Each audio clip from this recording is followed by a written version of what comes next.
அனைவருக்கும் வணக்கம். என் அன்புக்கு உரிய வேல்வழி குடும்பத்தினர், உங்களை எல்லாரையும் இங்க வரவேற்கிறதுல ரொம்ப மகிழ்ச்சி. இன்றைக்கான ரீடிங் சும்மா சாதாரணமா இருக்க போறது இல்லைங்க. இது ஒரு அதிரடியான ஒரு ஆன்மீகம் அப்புறம் உளவியல் அலசலாவே அமைய போகுது அப்படிங்கிறதுல சந்தேகம் இல்லை. கண்டிப்பா இது உங்களுக்கு ஒரு அவேக்னிங்கே கொடுக்கும். பலரும் என்கிட்ட வந்து அவர் என்ன நினைக்கிறார் அப்படின்னு கேட்கும்போது அந்த மொக்கையான அப்புறம் மேலோட்டமான ரீடிங்ஸ விட்டுட்டு இன்னைக்கு நாம உள்ள இறங்கி பார்க்க போறோம். இந்த ரீடிங் ஏன் உங்களை மறக்க முடியாம அவரு இன்னும் தவிக்கிறாரு அப்படிங்கறத ரொம்ப ஆழமான கோணத்துல இருந்து அலச போறோம்.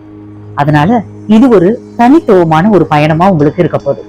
சிலருக்கு இந்த வார்த்தையெல்லாம் கேட்கும் போது வாழ்க்கையினுடைய யதார்த்தம் புரியாம ஒரு விதமான சிரிப்பு கூட வரலாம். ஆனா அது உண்மையான வெளிச்சம்ங்க.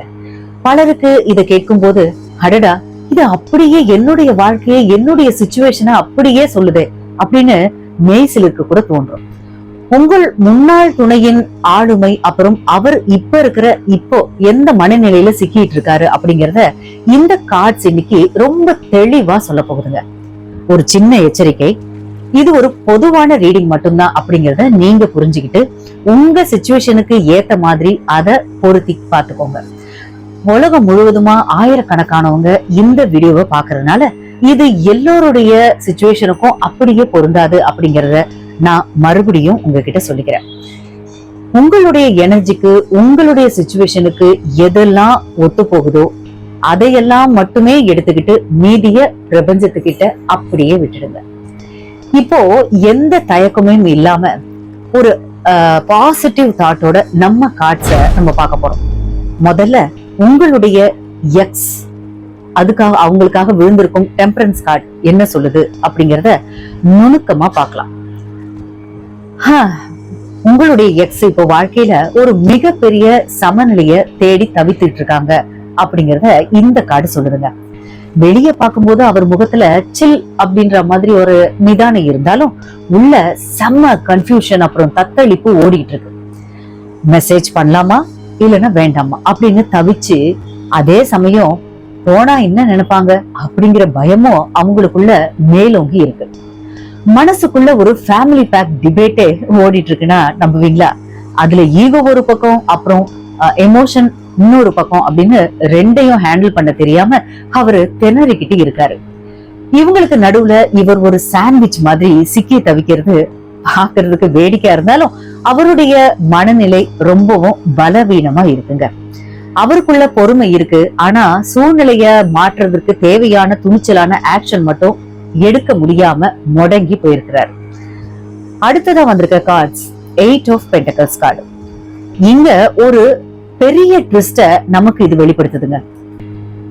என்ன ஆச்சரியம்னா, இவன் உங்களை மறக்கவோ இல்லனா உங்கள் நினைவுகளை துறக்கவோ கொஞ்சமும் முயற்சிக்கவே இல்லைங்க. வேலை, கரியர் அப்புறம் டெய்லி ரொட்டீன்ல தன்னைத்தானே புதைச்சுக்கிட்டு கவனத்தை திசை திருப்புறதுக்கு அவங்க போராடிக்கிட்டு இருக்காங்க அப்படிங்கறத காட்டுது. உங்களை ஒரு கணம் கூட நினைக்க கூடாது அப்படிங்கிறதுக்காகவே அவங்க அவங்களுடைய வேலையில ஓவர் டைம் மெனக்கெட்டு உழைக்கிறாங்க அப்படிங்கிறது தான் உண்மை. ஆனா லேப்டாப் திறந்தா அங்க நீங்க தெரியுறீங்க, போனை எடுத்தா அங்க உங்க ஞாபகம் நிழலாடுது. ஏன் காஃபி குடிச்சா கூட அந்த டேஸ்ட்லயும் உங்களுடைய நினைப்பு தான் அவங்கள துரத்திக்கிட்டு இருக்கு அப்படிங்கிறதுதான் சோகம். வெளியே மட்டும் நான் ஃபைன் ஆனா ஹாப்பி அப்படின்னு அவங்க போடுற ஆஸ்கார் நடிப்புக்கு நிஜமாவே ஒரு அவார்டு கொடுக்கலாம். அடுத்ததா வர்றது 3 ஆஃப் பென்டக்கிள்ஸ். தலைகீழான கார்டா இருக்கு. இத பார்க்கும் போதுதான் இங்க ஒரு மாதிரி காமெடியே ஸ்டார்ட் ஆகுதுங்க.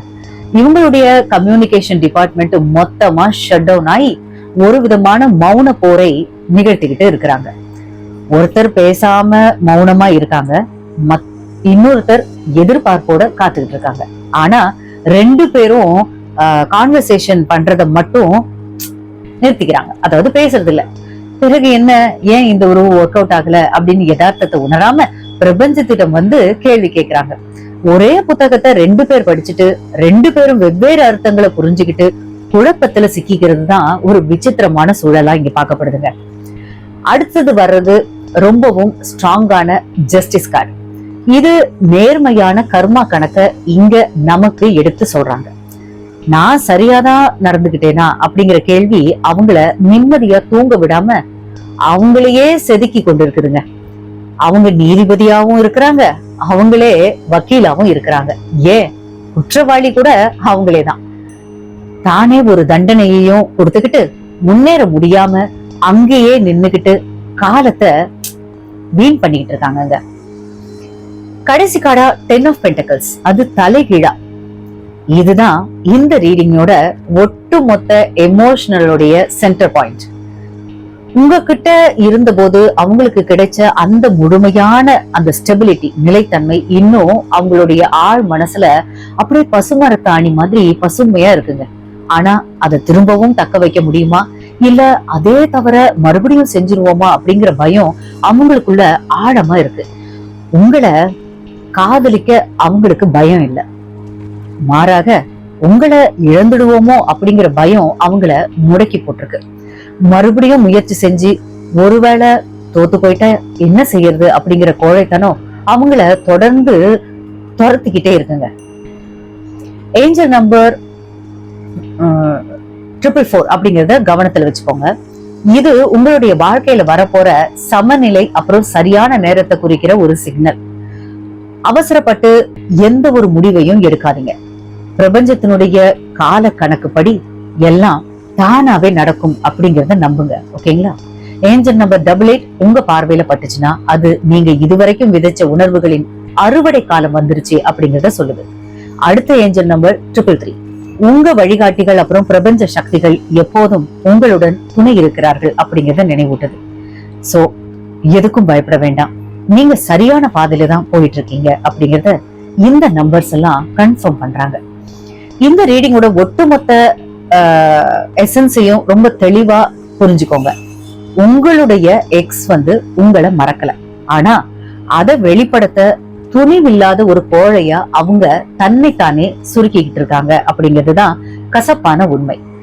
இது காதல் இல்லாத கதை இல்லைங்க, அதுக்கு பதிலா காதல் இருந்தும் அதை வெளிப்படுத்த முடியாத பயம் அதிகமான கதை. உங்களுடைய தனிப்பட்ட சூழ்நிலைகளுக்கு ஏத்தவாறு ஆழமான தீர்வுகளை நீங்க தெரிஞ்சுக்கணும்னா ஒரு பர்சனல் ரீடிங் உங்களுக்கு அவசியமா தேவைங்க. கூகுள் மேப் இல்லாமலே தெரியாத இடத்துக்கு நம்ம போறது அப்படிங்கிறது எவ்வளவு ஆபத்தோ அது மாதிரிதான் உங்களுடைய வாழ்க்கையினுடைய பிளானிங்கும். அதனாலதான் பர்சனல் ரீடிங் மூலமா உங்களுடைய தனிப்பட்ட கர்மா அப்புறம் பாதைய நீங்க தெரிஞ்சுக்கிட்டு அப்புறமா மூவ் பண்றது உங்களுக்கு இது ஆழமா வேலை செய்யும். ஓகேங்களா?